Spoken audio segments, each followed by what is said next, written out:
People keep asking me about other things you can do with your kettlebell other than just swinging, although I do love my kettlebell swings. There are so many things that you can do with your kettlebell. I've done a really quick video of just a few of them. I've only done 8 reps at each, so 8 reps is quite easy, so go through and repeat the whole thing maybe 4 times, 5 times in the set.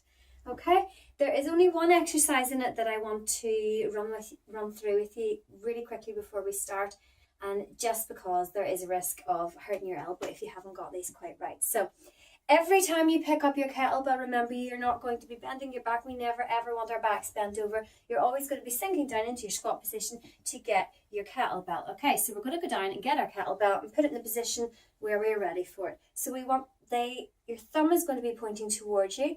Baby finger is pointing away from you. Sink down into your squat, set it down. The handle of the kettlebell should be pointing away from you. There are 2 parts to this move. The first part is your squat down to get your kettlebell. And just like in a kettlebell swing, we're going to be using our hips and we're going to be using our glutes and pushing everything forward to get our kettlebell up into our hand, okay?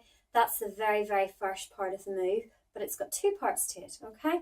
So we're going to pick up the kettlebell, but part of the motion, part of the push from our hips is going to enable us to twist the arm out, bringing the kettlebell round and behind. Your elbow must come in close and tight to your body to protect the joint, and the kettlebell will come to rest on your shoulder. That's move 1. So it goes a little bit like this.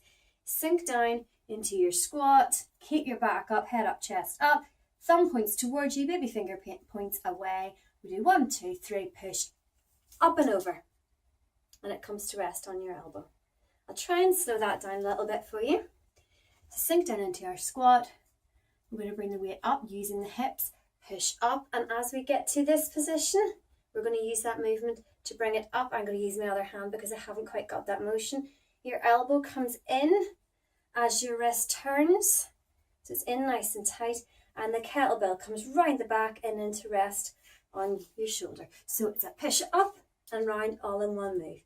The second move is just a press. You can add in a little baby squat if you need to get it up to full position and back down again. So 1, 2, 3, push up from the hips, press it right up.